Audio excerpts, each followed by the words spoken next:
Nesse vídeo eu vou trazer para vocês um comunicado ao mercado de Irani, um comunicado ao mercado de Unipar Carbocloro, um comunicado ao mercado de Alupar, um aviso aos debenturistas de Transmissão Paulista, bem como de Taesa, e tratar aqui a respeito de uma eventual recessão global cada vez mais próxima, conforme o Credit Suisse. Então vamos ao vídeo. Salve, salve, investidores! Como é que vocês estão? Sempre lembrando que antes de continuar, você clica no botãozinho vermelho de inscrever-se para ajudar esse canal, tá bom? E se puder ser membro do canal, te agradeço demais. Você ganha lives semanais, o pessoal que já é membro sabe. Essa foi a última live que eu lancei, além de conteúdos exclusivos. E caso queira, não sou patrocinado por ninguém, quiser mudar de corretora para o BTG, você terá corretagem zero se for membro associado Mirai. Continuando aqui em relação a Irani, um comunicado ao mercado em que a empresa traz aqui a sua agenda de divulgação de resultados do terceiro trimestre de 2022 e será no dia 31 de outubro de 2022. Como vocês sabem, esse mês e o próximo compõem ali a temporada de resultados do terceiro trimestre. No dia 1º de novembro, que é um dia depois, vai ocorrer ali o webinar de resultados da Irani. Provavelmente eu irei acompanhar, então já ativa o sininho aí embaixo para não perder eventual vídeo que eu trate desse tema. Lembrando que Irani está aqui dentro da minha carteira pública do canal, dentro do Investidor 10. Essa ferramenta aqui é muito interessante para consolidar a sua carteira. E aqui eu montei minha posição em Irani, RANI 3. Comprei a 7,42, a ação subiu para 8,65, não consegui comprar mais barato e continua subindo porque a empresa está num ciclo de crescimento muito forte e com uma alavancagem financeira adequada, o que é muito raro de acontecer. Porque geralmente quando uma empresa está num ciclo expansionista, ela cresce a sua dívida demais, só que a Irani está conseguindo controlar. Por isso, o mercado segue comprando a empresa. Infelizmente eu não consegui comprar barato uma grande posição, consegui só montar 1% da carteira. Mas continuando no radar aí, uma excelente companhia em que eu vou certamente aumentar posição caso ela chegue a um preço um pouco mais interessante. Lembrando que esse vídeo não é nenhuma recomendação de compra ou venda de qualquer ativo. Continuando aqui em relação ao Unipar Carbocloro, um comunicado ao mercado em que a empresa responde um ofício da CVM e também da B3, em que são solicitadas informações sobre a matéria veiculada no jornal Valor Econômico no dia 13 de outubro de 2022, sob o título Apollo melhora a oferta e movimenta a venda de Braskem, onde constou, dentre outras informações, que a Unipar seguiria interessada nos ativos da Braskem em São Paulo, uma operação com preço equivalente a R$60 por ação da petroquímica. Caso você não saiba, a Braskem explodiu em apenas 2 pregões, acumulando 35% de valorização. Por que isso aconteceu? Porque houve um rumor, que depois foi desmentido pela Braskem, de que as suas ações seriam compradas pelo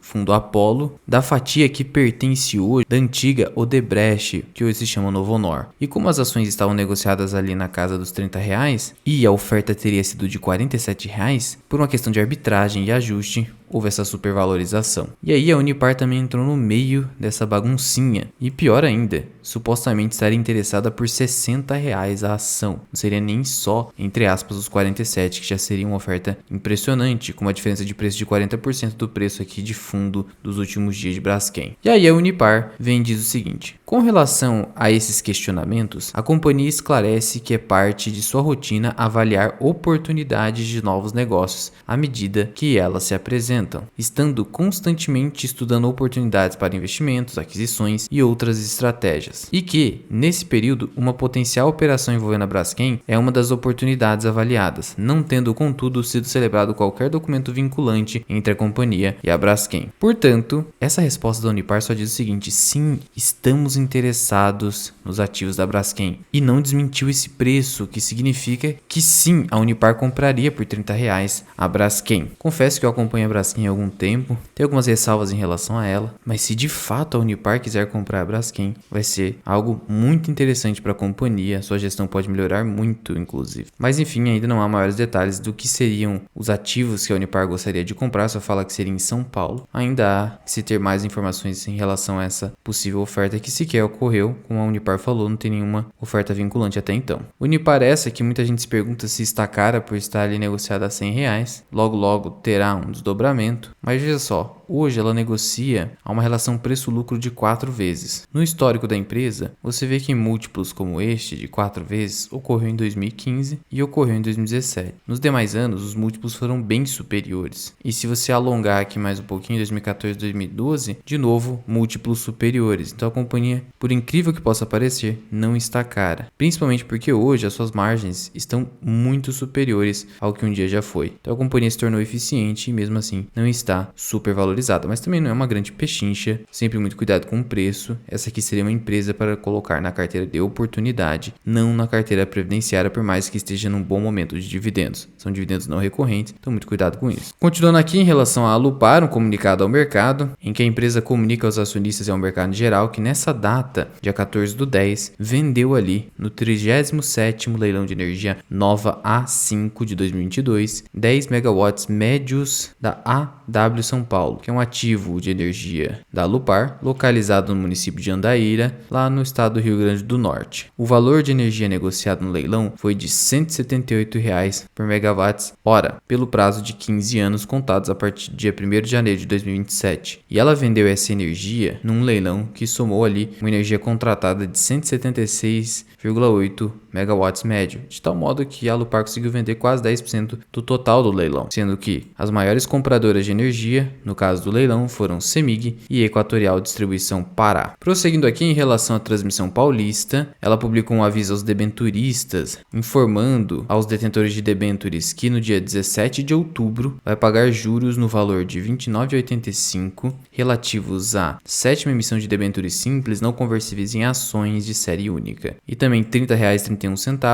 das debêntures de primeira série. Essas aqui são de série única, essa aqui tem algumas séries da 11ª emissão, também R$ 30,80 da segunda série de 11ª emissão. Ainda vai pagar também juros de 12ª emissão de debêntures, R$ 71,62 por debênture. Então a amortização da dívida aqui, muita gente preocupada com a dívida da Transmissão Paulista, e ela aí segue amortizando sua dívida, demonstrando que ela não está simplesmente segurando dividendos à toa, está segurando para pagar dívida, e é bem provável que ela anuncie algum provento em novembro ou dezembro, como inclusive já sugerido ali no Investor Day da ISA-CETEP, do ISA Day. Lembrando que a Transmissão Paulista tomou ali um ferrinho no curto prazo por conta de uma recomendação de venda do Bradesco, que prevê ali revisão da RAP e principalmente dividendos mais magros para a companhia. E aí então, se você pegar aqui os últimos 5 dias, ela caiu 3,28% e no último mês 1,86% e nos últimos 6 meses mais de 13%. Claro que esses últimos 6 meses não pega essa recomendação, só os últimos 5 dias, mas denota que sim, bancos de investimento e grandes casas de análise conseguem movimentar um pouco o preço das companhias. Itaesa também publicou aviso aos debenturistas, trazendo aqui pagamento de juros primeira, segunda e terceira séries da 12ª emissão de debêntures. E o pagamento é no mesmo dia 17 de outubro, no valor total de quase 31 milhões de reais. Ainda, outro aviso aos debenturistas agora, pagamento de amortização e juros. Aqui é só de juros, tá? Amortização é quando você antecipa juros, aqui só são juros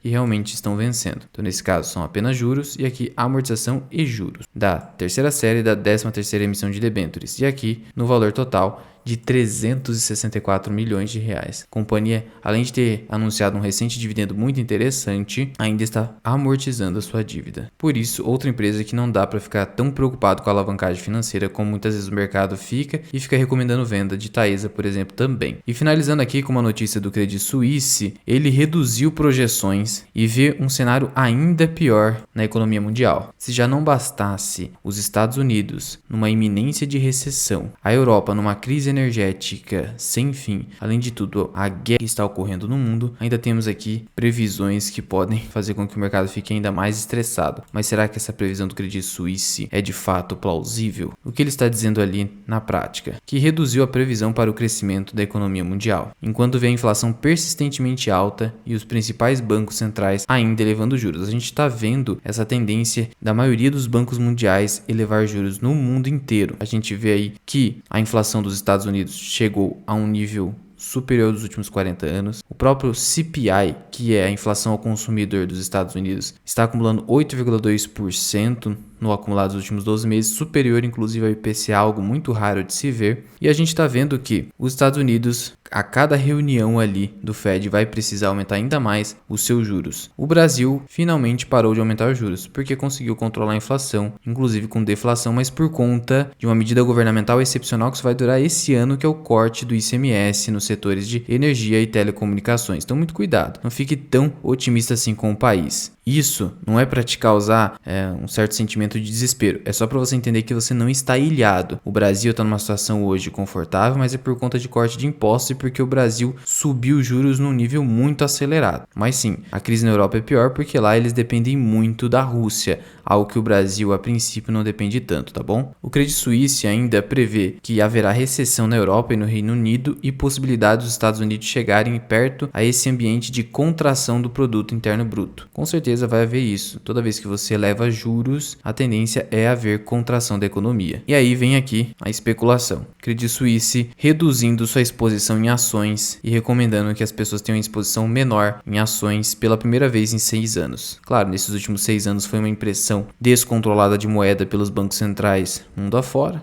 Agora a conta veio, junto com guerra e pós-crash do coronavírus. E aí o Credit Suisse, nos países emergentes, como já era de se esperar, está preferindo títulos de dívida. Nosso Tesouro Direto ainda está apresentando taxas de pré-fixado interessantes se você comparar com o mundo. Aqui você ainda tem Tesouro pré-fixado com taxas aqui brutas de 11,78%, pré-fixado aqui com juros semestrais 12%. Então isso aqui ainda chama atenção de alguns bancos de investimento e aqui no caso Credit Suisse. Em relação ao Reino Unido, o Credit Suisse entende que ele já passa por uma grave crise de confiança e que vai ter recessão sim até o segundo semestre de 2023. Já a China ali deve avançar 4,5% no ano que vem, enquanto o Reino Unido deve mostrar contração de 0,2% no PIB. A China, obviamente, de uma forma artificial todo esse crescimento. A gente sabe que a China, na contramão do mundo, tem reduzido os juros do setor imobiliário. E a gente sabe que a tendência é que, mesmo com todas essas previsões de contração econômica, os juros continuarão subindo, porque a inflação que está havendo aqui não é só a inflação decorrente da impressão de moeda. Essa sim contribuiu muito, mas essa pode ser contida através da alta dos juros. Só que a inflação que nós estamos experimentando, principalmente na Europa, é uma inflação energética, por falta de energia em especial, e uma inflação decorrente do choque nas cadeias produtivas mundiais. Muitos países dependem de fertilizantes, gás natural, e isso por conta da guerra não está sendo escoado ao longo da Europa. Então isso está gerando uma supervalorização por commodities energéticas. E aí, o Credit Suisse arremata dizendo que não prevê, ao menos até o final de 2023, uma redução de juros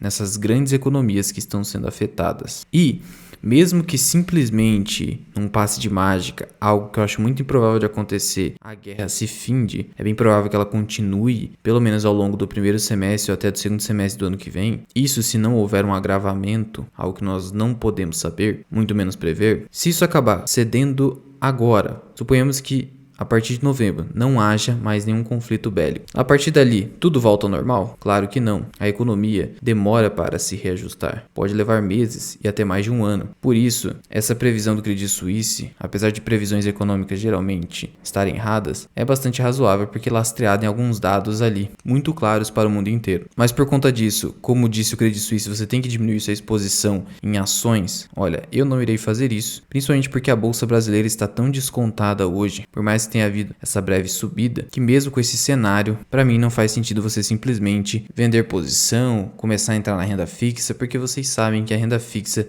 na verdade, representa uma grande ilusão. Ela simplesmente te protege da inflação, mas ganhos reais ao longo do tempo, no longo prazo, isso não acontece. Claro que você vai me dar ali o exemplo do país onde o CDI por muito tempo venceu o Ibovespa, mas não se baseie exclusivamente no Ibovespa. Olhe para exemplo de investidores que fizeram uma boa seleção individual de ações, como por exemplo o Barsi e outros grandes investidores, ou até investidores mais medianos, e vocês irão concluir que investir em ações sempre será muito mais vantajoso no longo prazo, desde que você também não faça muita cagada, do que investir em renda fixa. Mas já vai deixando aqui nos comentários, você realmente acha que as previsões do Credit Suisse são razoáveis no presente caso? E em relação ao Unipar Carbocloro, você acredita que vai haver um avanço de negociações junto à Braskem? Conta aqui pra mim, Mirai. Muito obrigado por ter ficado comigo até aqui. Eu sou o Luan, esse aqui é o canal Mirai Investing. Até o próximo vídeo. Fui!